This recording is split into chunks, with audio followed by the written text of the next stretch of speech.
श्री स्वामी समर्थ. जय जय स्वामी समर्थ. स्वामींचं नाव घेऊन मी आजच्या ह्या नवीन व्हिडिओला सुरुवात करते. यंदा 3 जून म्हणजेच बुधवारी आली आहे संकष्टी चतुर्थी. अधिक मासात येणारी संकष्टी चतुर्थीला विभुवन संकष्टी चतुर्थी असे म्हणतात. ही चतुर्थी 2-3 वर्षांनी एकदा येते. हा दिवस अधिक मासात येत असल्यामुळे या दिवशी भगवान गणेशाची विधिवत पूजा निव्रत केल्याने बाप्पा प्रसन्न होऊन मनोकामना पूर्ण करतात. असे मानले जाते की हे व्रत केल्याने जीवनातील सर्व अडचणी दूर होतात आणि आयुष्यात सुख समृद्धी नांदते. धार्मिक मान्यतानुसार देवी पार्वतीने प्रथम आपल्या पुत्र गणेशाच्या दीर्घायुष्यासाठी आणि कल्याणासाठी संकष्टी चतुर्थीचे व्रत केले होते. तेव्हापासून हे व्रत बालसुख, मानसिक शांती, यश आणि अडथळे दूर करण्यासाठी विशेषतः फलदायी मानले जाते. या दिवशी भगवान गणपतीची पूजा केल्याने घरातील नकारात्मक ऊर्जा दूर होते आणि कुटुंबात सुख शांती टिकून राहते. तसेच गणपती बाप्पांच्या कृपेने आपल्या सर्व इच्छा मनोकामना पूर्ण होतात. संकष्टीचे हे व्रत सूर्योदयापासून सुरू होते आणि चंद्र दर्शन झाल्यावरच पूर्ण होते. म्हणून चतुर्थीच्या दिवशी चंद्र पाहणे खूप महत्त्वाचे मानले जाते. चंद्र पाहिल्यानंतरच हे व्रत संपते व पूर्ण होते. संकष्टी चतुर्थीच्या दिवशी चंद्रोदय हा रात्री 10:04 होणार आहे. उपवास करणाऱ्यांनी या दिवशी चंद्रदेवांचं दर्शन घेऊन त्यांना दूध व जल अर्पण करायचं आहे. चंद्रदेवांची पूजा करून झाल्यानंतर गणपती बाप्पांची पूजा व आरती करावी आणि मग व्रत सोडावे. असं केल्याने कुंडलीतील चंद्राची स्थिती मजबूत होते आणि जीवनात सुख आणि शांती नांदते. धार्मिकदृष्ट्या हा दिवस अतिशय महत्त्वाचा असल्यामुळे या दिवशी काही प्रभावी उपाय देखील केले जातात. आणि म्हणून संकष्टी चतुर्थीच्या दिवशी तुम्ही व्रत नाही केलं तरीही चालेल, पण प्रत्येकाने आपल्या मुलांच्या उज्ज्वल भविष्यासाठी करा. 108 हिरव्या मुगांचा जबरदस्त उपाय. हा उपाय केल्यामुळे आपल्या मुलांच्या आयुष्यामध्ये असणारे सर्व संकट, विघ्न, दोष दूर होणारच आहेत, पण त्यांची प्रत्येक क्षेत्रामध्ये भरभरून अशी प्रगती होणार आहे. आपल्या मुलांवर कधीही कोणत्याही प्रकारचं वाईट संकट हे येणार नाही. तर हा 108 हिरव्या मुगांचा उपाय आपल्याला कसा करायचा आहे, कोणत्या वेळेत करायचं, त्याबद्दल सविस्तर आणि महत्त्वाची माहिती मी तुम्हाला या व्हिडिओमध्ये देणार आहे. तर व्हिडिओ पूर्ण पहा आणि जर चॅनलवर नवीन असतील तर चॅनलला सबस्क्राईब करा आणि कमेंटमध्ये ओम गणपतये नमः लिहायला विसरू नका. संकष्टी चतुर्थीच्या दिवशी आपल्याला सकाळी ब्रह्ममुहूर्तावर उठायचं आणि अंथरुणामध्येच गणपती बाप्पांचं स्मरण करायचं आहे आणि दिवसाला सुरुवातही करायची आणि त्यानंतर स्वच्छ स्नानही करायचे. जर शक्य झालं तर या दिवशी लाल किंवा पिवळ्या रंगाचे वस्त्र परिधान करा.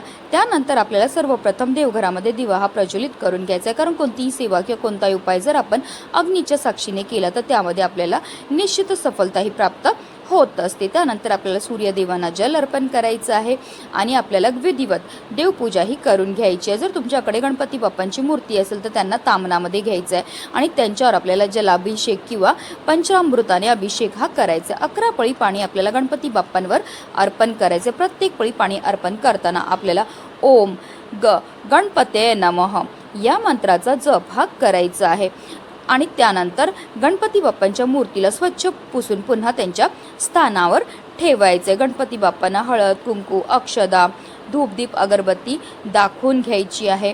त्यानंतर जे तीर्थ आपण तयार केलेलं आहे ते आवर्जून आपल्या मुलांना प्यायला द्यायचं. असं हे गणपती बाप्पांना जलाभिषेक केलेलं तीर्थ आपल्या मुलांना प्यायला दिल्यामुळे त्यांच्या बुद्धीमध्ये बऱ्याच प्रमाणामध्ये वाढही होत असते. त्यानंतर गणपती बाप्पांना आपल्याला जास्वंदाचं फूल अर्पण करायचं आहे. त्याचबरोबर दुर्वाची 21 दुर्वांची जुडी आपल्याला अर्पण करायची. ही जुडी अर्पण करताना आवर्जून आपल्याला आपल्या मनातली इच्छा बोलून अर्पण करायची आहे. त्यानंतर गणपती बाप्पांना गोडाचा नैवेद्य हा दाखवायचा आहे. तुम्ही लाडू, मोदकचा नैवेद्य दाखवू शकतात किंवा अगदी तुम्ही गुळ खोबऱ्याचा नैवेद्य दाखवला तरीही चालणार आहे. दिवसभर आपल्याला व्रत करायचं आहे. संकष्टी चतुर्थीच्या व्रत कथेचं पठण किंवा श्रवण करायचं आहे. रात्री चंद्र उगवल्यानंतर आपल्याला चंद्राला जल अर्पण करायचं आहे, फुले अर्पण करायची आहेत आणि त्यानंतर आपल्या मनातली इच्छा बोलायची आहे. असं केल्यामुळे आपल्या घरामध्ये सुख समृद्धी राहते. त्यानंतरच आपल्याला व्रत हे सोडायचं आहे. आता हा उपाय आपल्याला कधी करायचे, तर हा उपाय आपल्याला संकष्टी चतुर्थीच्या दिवशी तुम्ही संध्याकाळी 6 वाजल्यापासून रात्री 12 वाजेपर्यंत करू शकता. हा उपाय सुरू करायच्या अगोदर सर्वप्रथम आपल्याला देवघरामध्ये दिवा हा प्रज्वलित करून घ्यायचा आहे, कारण कोणतीही सेवा किंवा कोणताही उपाय जर आपण अग्नीच्या साक्षीने केला तर त्यामध्ये आपल्याला निश्चितच सफलता ही प्राप्त होत असते। आता गणपती बाप्पांना आपल्याला हळद कुंकू अक्षदा धूपदीप अगरबत्ती दाखवून घ्यायची, त्याचबरोबर स्वतःला सुद्धा आपल्याला हळद कुंकू लावून घ्यायचं आहे। आता हा संपूर्ण उपाय जो आहे तो आपण देवघरामध्ये बसूनच करणार आहे। तर ह्या उपायाकरता आपल्याला 108 हिरवे मूग जे आहेत ते लागणार आहे। जे हिरवे मूग आपण घेणार ते आपल्याला व्यवस्थित पाहून घ्यायचे, ते अखंड असावे, कुठेही तुटलेले फुटलेले किंवा खराब झालेले नसावे। आता आपल्याला वाटीमध्ये 108 हिरवे मूग घ्यायचे, त्याचबरोबर एक हिरव्या रंगाचा कपडा सुद्धा घ्यायचा आहे। आता जर तुम्हाला एक मुलगा असेल तर तुम्हाला 108 हिरवे मूग घ्यायचेत आणि एक हिरव्या रंगाचा कपडा घ्यायचा आहे, आणि जर तुम्हाला 2 मुलं असतील तर तुम्हाला 2 हिरव्या रंगाचे कपडे घ्यायचेत आणि 108 असे करून तुम्हाला 2 मुगाच्या वाट्या सुद्धा तयार करून घ्यायच्यात। एका मुलाकरता वापरलेल्या ज्या उपायाच्या वस्तू आहेत त्या तुम्हाला दुसऱ्या मुलाकरता वापरता येणार नाही। त्याचबरोबर जर तुमची मुलं नोकरी शिक्षणानिमित्त बाहेरगावी असतील तर हा उपाय कसा करायचा ते सुद्धा तुम्हाला पुढे व्हिडिओमध्ये मी सांगणार आहे। आता जो आपण हिरव्या रंगाचा कपडा घेतलाय तो आपल्याला गणपती बाप्पांसमोर ठेवायचा आणि 108 हिरव्या मुगाची जी वाटी आहे ती घेऊन आपल्याला आसन घेऊन देवघरासमोर बसायचं आहे। आता त्या 108 हिरव्या मुगामधनं आपल्याला एक मूग आपल्या उजव्या हातामध्ये घ्यायचा। ओम ग गणपते नम या मंत्राचा आपल्याला जप करायचा, आपल्या मनातली इच्छा बोलायची आणि त्यानंतर हा हिरवा मूग जो आहे तो आपल्याला त्या हिरव्या रंगाच्या कपड्यावर ठेवायचा जो आपण गणपती बाप्पांसमोर ठेवलाय। पुन्हा आपल्याला दुसरा हिरवा मूग घ्यायचा आहे, ओम गणपते नम या मंत्राचा जप करायचा आहे, त्याचबरोबर आपल्या मनातली इच्छा बोलून तो हिरवा मूग आपल्याला त्या हिरव्या रंगाच्या कपड्यावर ठेवायचं। अशा रीतीने आपल्याला 108 वेळा हिरवे मूग आपल्या उजव्या हातामध्ये घ्यायचे, 108 वेळा आपल्याला ओम गणपते नम या मंत्राचा जप करायचा आहे आणि 108 वेळा आपल्या मनातली इच्छा बोलून आपल्याला हे हिरवे मूग जे आहेत ते त्या हिरव्या रंगाच्या कपड्यावर ठेवायचे आहेत। आता जे 108 हिरवे मूग आपण त्या हिरव्या रंगाच्या कपड्यावर ठेवलेले त्याची एक पोटली ही तयार करून घ्यायची आणि ही पोटली आपल्याला गणपती बाप्पांसमोरच ठेवायची आणि त्यानंतर हात जोडून मनोभावे आपल्याला गणपती बाप्पांना प्रार्थना करायची। आपल्या मुलांच्या आयुष्यामध्ये असणारे जे संकट आहेत, विघ्न आहेत, दोष आहे, दारिद्र्य आहे ते दूर करण्याकरता मनोभावे प्रार्थनाही करायची आहे। किंवा आपल्या मुलांची एखादी इच्छा असेल जी काही केली नाही पूर्ण होत नसेल तर ती इच्छा पूर्ती करण्याकरता आपल्याला गणपती बाप्पांना प्रार्थनाही करायची आहे। त्यानंतर रात्री जेव्हा आपली मुलं झोपायला जाणार आहेत तेव्हा ही पोटली गणपती बाप्पांजवळ आपल्याला उचलायची आणि त्यांच्या उशाखाली नेऊन ठेवायची। आता तुम्हाला एक मुलगा असेल तर एक पोटली तुम्हाला मुलांच्या उशाखाली नेऊन ठेवायची, 2 मुलं असतील तर 2 मुलांकरता वेगवेगळ्या 2 पोटल्या तयार करायच्यात आणि त्यांच्या उशाखाली ठेवायच्यात। आता तुमची मुलं नोकरी व्यवसायानिमित्त किंवा शिक्षणानिमित्त बाहेरगावी शिकत असतील तर हा उपाय कसा करायचा, तुम्हाला याचप्रमाणे 108 हिरवे मूग जे आहेत ते अभिमंत्रित करून घ्यायचे, त्याची पोटली तयार करून घ्यायची आणि त्यानंतर तुमच्या मुलांची फोटो असेल किंवा त्यांची एखादी वस्तू असेल त्याच्या समोर संपूर्ण रात्रभर आपल्याला ही पोटली जी आहे ती ठेवायची।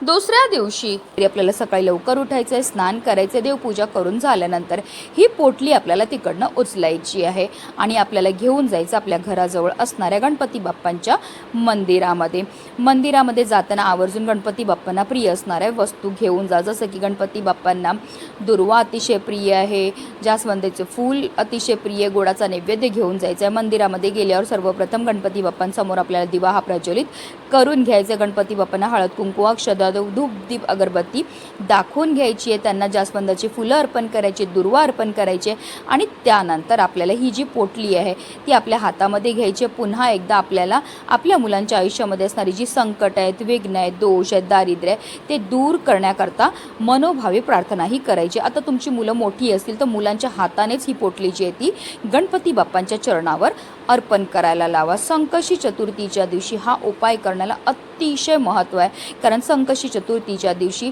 नेहमीच्या तुलनेत गणेश तत्व जे आहे ते 1000 सहस्त्रपटीने जास्त कार्यरत असतात आणि जर उपाय हा आपण मंदिरामध्ये जाऊन केला तर केलेल्या उपायाचं आपल्याला अतिशीघ्र फळ प्राप्त होत असतं। आपल्या मुलांच्या आयुष्यामध्ये असणारे सर्व संकट, विघ्न, दुःख, दारिद्र्य दूर होऊन त्यांची प्रत्येक क्षेत्रामध्ये भरभरून अशी प्रगती होणार आहे। म्हणूनच व्हिडिओ जास्तीत जास्त लोकांपर्यंत शेअर करा, जेणेकरून प्रत्येकाच्या मुलाच्या आयुष्याचं कल्याण हो हीच मनामध्ये इच्छा। श्री स्वामी समर्थ, जय जय स्वामी समर्थ।